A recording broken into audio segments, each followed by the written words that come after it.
Hello everybody, welcome back to the channel. I'm going to do a quick overview of the Marauder H by Medford. Let's first do some size comparisons in a second, but first go ahead and follow my Instagram and then also give the Facebook page a like, please. That would be awesome. First off, you're looking at a 9¼ inch overall, and you're looking at 4¼ inch blade. So far from small. So this is more of what I would call an XL size knife. Anything above 4 inches is what I would call an XL knife. Bigger than just a large. So let's do a size comparison here. You're at 1.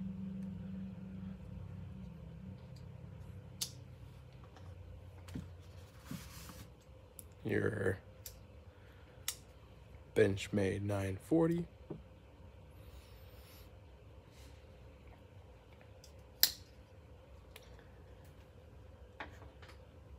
Your Spyderco Shaman.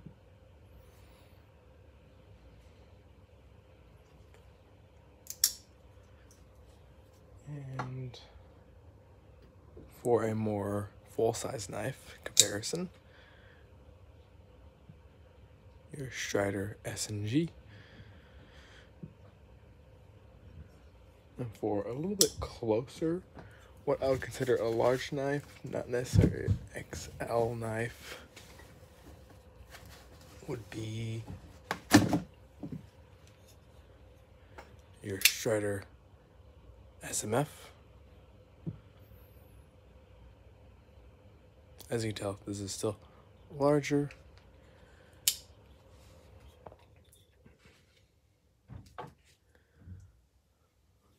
But this is the first Medford personally where I've actually looked at it like this is a keeper.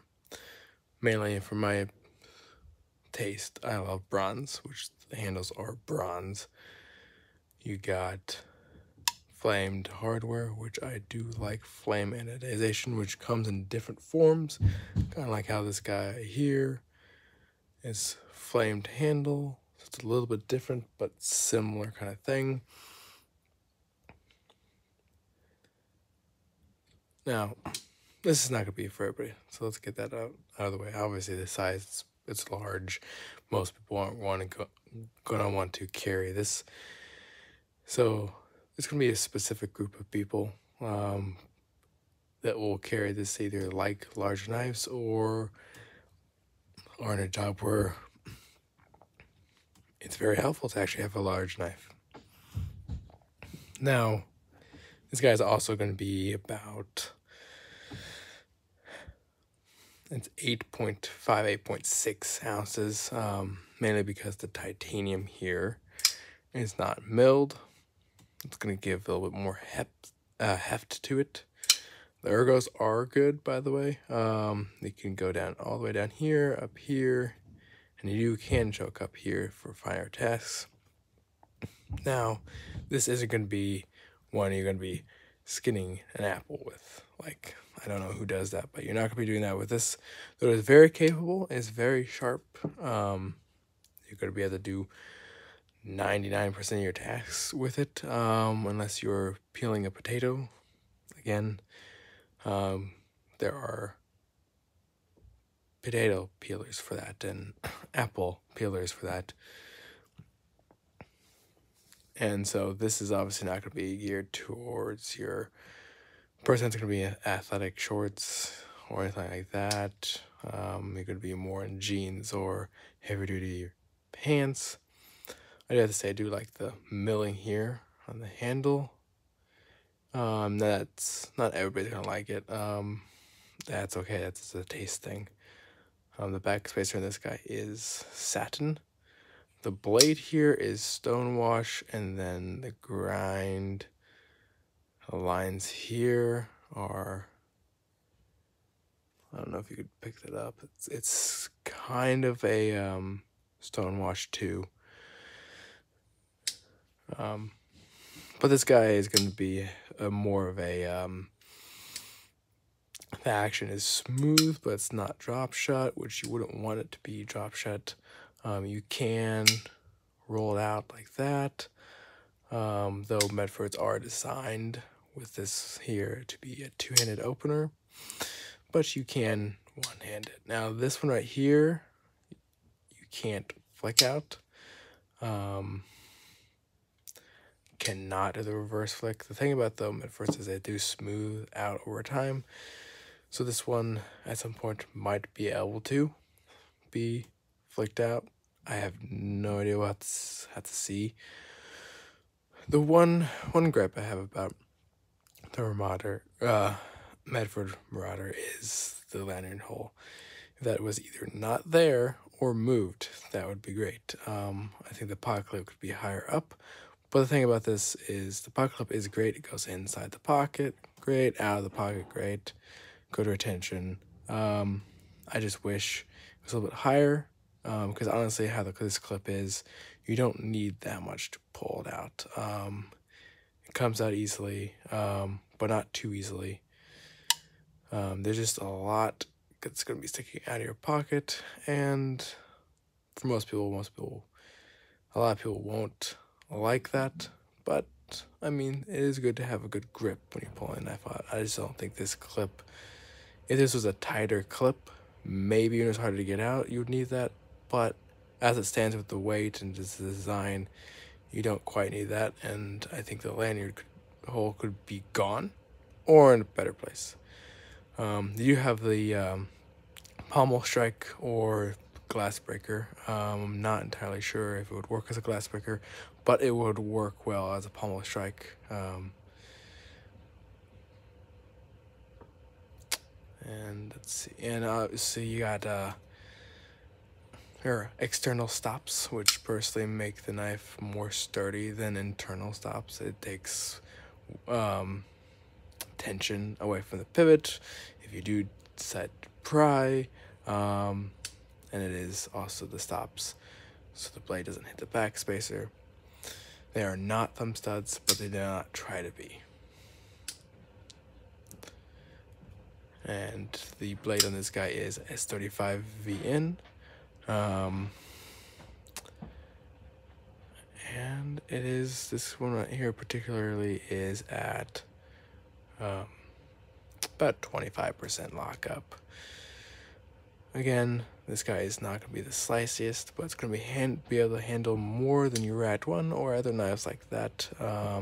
It is thick, but the thing about the Marauder H is it's not the slim, so it's not super slim, but it's not the full, so it's not the full thickness, but it's kind of mid-range. It's kind of a hybrid, hence H. Now that means it's still going to be able to take a lot, but it's not going to be able to take as much as the full. It's going to be able to handle more than the slim, but it's also going to be a little bit more bulky than the slim. So it just kind of reading that to like, okay, if you like the design, but you want something smaller, thinner, lighter, go with the slim. If you like the design, but you wanted something even more built towards hard use, then go with the full-sized. But this is a good middle ground. If you need something slimmer than the full, but more substantial than the slim, then definitely the Marauder H is where I would stand. And I'm trying to think, did I cover everything? I'm pretty sure here I did. Now, there are many places where you can get these Blade HQ, DLT, where I would normally get knives in general. It's going to be Revolver Tactical, but they are a local dealer. That's why. If you do not have one that you know of, Blade HQ or DLT are a good place to start. But this is definitely something I would recommend for a lot of people. Now, one thing people will wonder, yes, this is a proprietary pivot. But the facets here are not, which means you can take off the pocket clip, replace it if you wanted to, but you can't take the whole knife apart. But that is, unless you get a spanner bit. But here's the thing, you can either take it in if you need to, have them work on it. They know the knife better than you do. It is good, though, to know your tools, which this is what this is. This is a tool, first and foremost. So taking this apart, there's a lot of controversy with that. As long as you don't modify or completely ruin the knife, it is a case by case. Talk to Medford if something happens. Not necessarily while you're taking it apart, but something happens to it, you can always take it in. Now, if you go ahead, take it out, and do a whole bunch of modifications to it, and then put it back together, and it doesn't work, that's on you. And that's a lot. That's a lot of companies. I know a lot of companies that at my work that we work with some of the stuff we like. Let's say I do some solar panels. Like if you modify that equipment, you can't take it in for warranty because what you did to modify it 90% of the time will void the warranty. So it's not unheard of. Some companies are more lenient with their warranty, but it's not necessarily a bad thing to be strict. But they're not super strict. Again, they're not super lenient. They're kind of in the middle. But definitely, word of caution of modifying a Medford. Good chance that it will void the warranty. But besides the point, if you like the design and you don't want to modify it or risk that, you like the blade shape, which is very simple. The ergonomics are good. They're not what I would call stellar, but they definitely are good for work. In the end, this is definitely something I'd recommend, especially to the people that like large knives or can carry them, because this is a larger knife. There are some areas it won't be legal, and that is what it is. Definitely would make sure if you do purchase this what your laws are. But at the end of the day, if you need a harder used knife, you need something at work, or just day to day of a larger, more substantial knife, this is definitely something I would recommend. All right, that is everything on this video. Thank you for watching. See you in the next one.